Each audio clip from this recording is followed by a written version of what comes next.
Hello दोस्तों, आज हम लोग डैम्पिंग सिस्टम या डैम्पिंग फ्रिक्शन सिस्टम डिस्कस करने वाले हैं। देखिए, अगर कोई भी डैम्पिंग सिस्टम है तो उस सिस्टम में kinetic friction not equal to zero होगा, मतलब कुछ ना कुछ काइनेटिक फ्रिक्शन होगा। और अगर हम डैम्पिंग सिस्टम को डिफाइन करें तो ये होता है क्या कि kinetic friction in any vibrating system is called damping friction. ये होता है क्या है कि इसका ये टेक्निकल नेम है। तो और अगर आप मतलब डैम्पिंग को दिखाना चाहते हैं तो ये कुछ ऐसा होता है। और ये आप कुछ ऐसा होता है, इसका ये सिंबल है। तो हम ये देखेंगे कि कितने टाइप के डैम्पिंग होता है या फिर पार्ट ऑफ डैम्पिंग, मतलब टाइप समझिए या पार्ट समझिए। तो देखिए, एक्चुअली ये दो टाइप के होते हैं। दो टाइप का होता है। फर्स्ट है ड्राई फ्रिक्शन के कारण डैम्पिंग आता है, और दूसरा है विस्कस फ्रिक्शन के कारण डैम्पिंग आता है, मतलब viscous friction damping. Dry friction actually बहुत ज़्यादा होता है, मतलब वेरी हाई होता है जिस और ये मेरे सिलेबस में उतना अच्छा से डिस्कस, मतलब मेरे सिलेबस में नहीं है ये ज़्यादा डिटेल में, या फिर नहीं है। और इसको हम लोग पढ़ते हैं, मतलब ये थोड़ा कम होता है। विस्कस फोर्स, विस्कस फ्रिक्शन या फोर्स अभी हम देखने वाले हैं। तो देखिए, ये विस्कस जो हम लोग फ्लूइड में पढ़ते हैं वैसा ही, मतलब ये आप पढ़े होंगे कि ये सतह रेस्ट में है, और ये अगर ये प्लेट मूविंग कर रहा है तो ये इसका कुछ, मतलब ये जितना लेंथ है ये हो गया हाइट।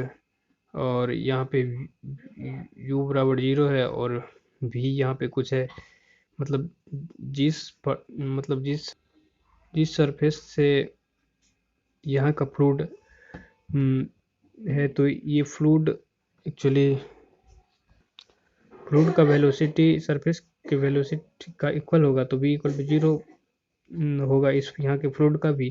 और यहाँ इस वाले प्लेट के वेलोसिटी भी है, तो यहाँ का फ्लूइड के वेलोसिटी भी हो जाएगा।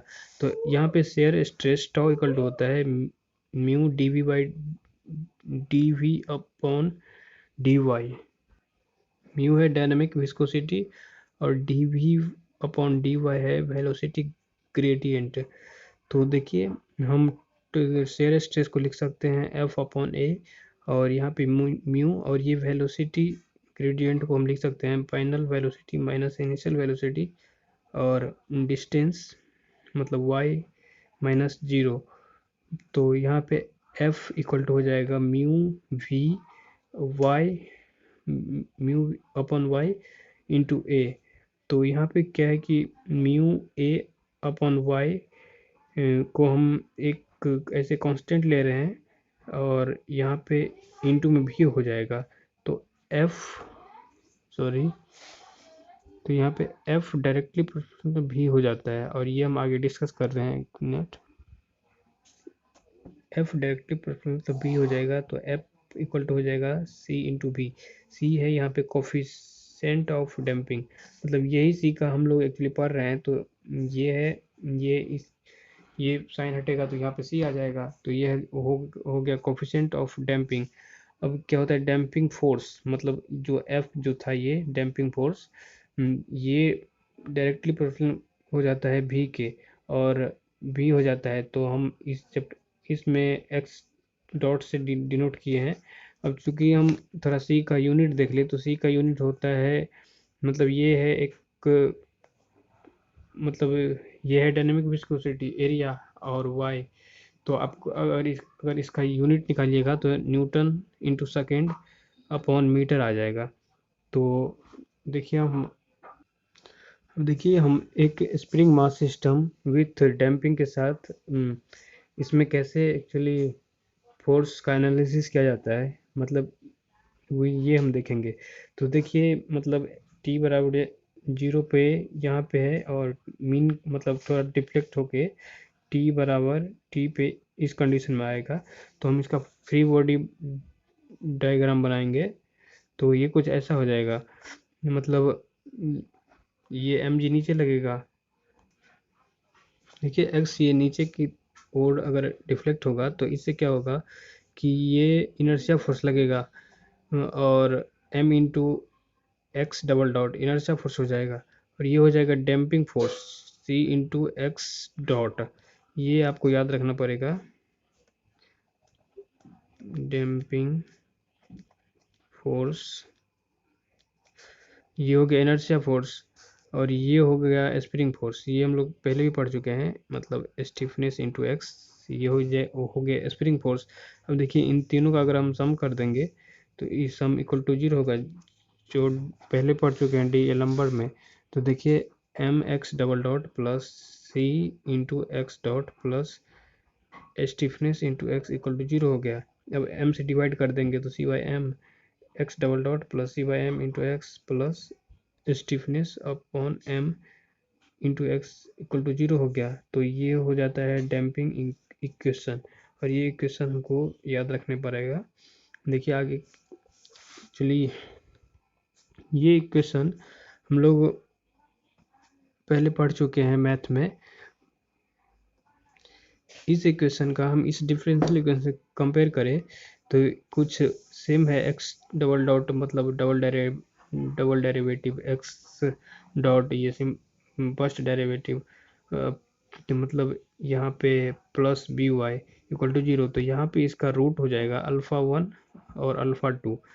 तो यहाँ पे क्या है कि ये होमोजीनियस इक्वेशन है, और जब हम पढ़ते हैं कि होमोजीनियस इक्वेशन में अगर मतलब होगा तो उसका उस कंडीशन में पी आई इक्वल टू 0 होगा, फिर सिर्फ सी आई निकलेगा।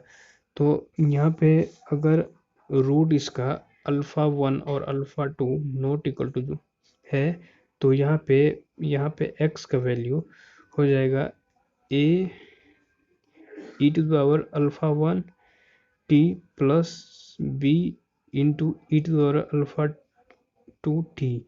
और अगर अल्फ़ा इक्वल टू अल्फ़ा 2 है, अल्फ़ा 1 इक्वल टू अल्फ़ा 2 है, तो एक्स इक्वल टू हो जाएगा ए प्लस बी टी और E to the power alpha T. ये हम लोग पढ़ चुके हैं मैथ में, तो इस कंडीशन में आपको कुछ प्रॉब्लम नहीं होगा। अब देखिए हम आगे का कंडीशन, देखिए ये डैम्पिंग इक्वेशन है जो अभी हम लोग डिस्कस किए। अगर इसका रूट अल्फ़ा और अल्फ़ा 1 और अल्फ़ा 2 है तो ये इसको सेटिस्फाई करेगा। तो हम यहाँ पे ले लिए कि इसका alpha square C upon M into alpha plus omega N का स्क्वायर इक्वल टू 0 कर दिए। अब ये एक इक्वेशन है, तो इसका रूट कुछ इस तरह से निकलेगा, मतलब minus b plus minus B square minus 4 इसी से अपॉन 2 ए। इससे अगर निकालेंगे तो कुछ ऐसा आ जाएगा, माइनस बी बाई मतलब माइनस बी, तो बी है यहाँ पे C by M plus minus B square minus 4 A C, मतलब ए यहाँ पे 1 आ गया और सी इतना है, तो अपॉन 2 ए मतलब ये आ गया, तो अल्फ़ा 1 अल्फ़ा 2 इतना आ जाएगा। अब देखिए हम इसका नेक्स्ट केस डिस्कस कर लेते हैं।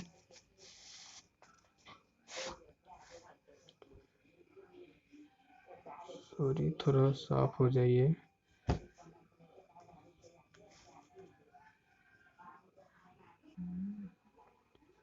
देखिए यहाँ पे ये बी स्क्वायर मतलब इस डैम्पिंग इक्वेशन का बी स्क्वायर अपॉन सी स्क्वायर ये हो जाता है डिग्री ऑफ डैम्प्ड। ये हम लोग को याद रखना पड़ेगा, और अगर डिग्री ऑफ डैम्प का अंडर रूट लेंगे तो ये एक्चुअली स्क्वायर है, इसका अंडर रूट लेंगे तो ये हट जाएगा। तो इस टर्म को हम लोग मतलब इस टर्म को हम लोग जीटा से डिनोट करते हैं, और ये हो जाता है डैम्पिंग रेशियो या डैम्पिंग फैक्टर। इसे जीटा लिखते हैं और इसको बोलते हैं डैम्पिंग रेशियो या डैम्पिंग फैक्टर। तो देखिए मतलब ये C upon 2m upon W N, और तो ये हो गया जेड, तो सी अपॉन इसको लिख सकते हैं फिर C upon 2 omega N into M. तो इससे इसको अगर इस साइड मल्टीप्लाई कर देंगे तो ये आ जाएगा, और m को इधर ही रहने देंगे। तो ये फार्मूला आपको याद रखना पड़ेगा कि 2 zeta omega n equal to c by m. और इसका अदर फॉर्म भी है, मतलब अगर आप ओमेगा एन की जगह इतना रखते हैं इसमें, तो C upon 2 under root stiffness into M equal to zeta आ जाएगा। ये दोनों आपको याद रखना पड़ेगा जो अलग अलग फॉर्म में है। देखिए हम फिर से इस डैम्पिंग इक्वेशन में मतलब c बाई एम को मतलब अभी जो हम डिस्कस किए थे पीछे 2z ओमेगा एन रखते हैं तो ये कुछ ऐसा आ जाएगा, मतलब x double dot plus 2 zeta omega n x dot plus omega n square into x, और इसको बोलते हैं governing equation of free damped system. देखिए अब इस इक्वेशन में का भी हम मतलब वो डिफरेंशियल इक्वेशन है एक, इसे कंपेयर करेंगे तो इसका रूट मान लिए अल्फ़ा 1 और अल्फ़ा 2 है। तो यहाँ पे अल्फ़ा 1 और अल्फ़ा 2 नोट इक्वल टू है, तो यहाँ पे क्या होगा कि x इक्वल टू हो जाएगा a e to power alpha 1 plus b e to power alpha t, और अगर दोनों रूट इक्वल है तो x इक्वल टू हो जाएगा alpha a plus B t e to power alpha t. तो यहाँ से भी अल्फ़ा 1 और अल्फ़ा 2 हम पिछले वाले कंडीशन के सेम जैसे निकाल सकते हैं। तो यहाँ पे आ जाएगा मतलब 2 zeta omega n plus minus 2 zeta omega N का स्क्वायर माइनस 4 ओमेगा एन का स्क्वायर। तो यहाँ से हम क्या करेंगे कि इस 2 को मतलब यहाँ से कैंसिल कर देंगे, और इससे हम अगर 2 कैंसिल मतलब 4 कॉमन लेके मतलब बाहर 2 आ जाएगा तो वो कट जाएगा एक्चुअली, तो कुछ ऐसा बचेगा। यहाँ से omega n cancel, omega n common ले लिए तो जीटा जीटा ये जीटा है तो सिर्फ जीटा को अंदर रहने दिए, बाकी ओमेगा एन को कॉमन ले लिए। तो अब ये जीटा का जो वैल्यू है मतलब ये रूट जीटा पे निर्भर कर रहा है। तो देखिए अब हम जीटा का मान क्या क्या हो सकता है कि root are depend on zeta, तो then possible value of zeta मतलब जीटा का वैल्यू या तो 1 हो जाएगा या तो 1 से ज़्यादा हो जाएगा, मतलब यहाँ पे 1 से ज़्यादा हो जाएगा, मतलब यही कंडीशन है। तो देखिए अब हम जीटा का अलग अलग वैल्यू के लिए नेक्स्ट वीडियो में डिस्कस करेंगे कि अलग अलग वैल्यू में जीटा किस तरह निर्भर करता है। Okay thanks.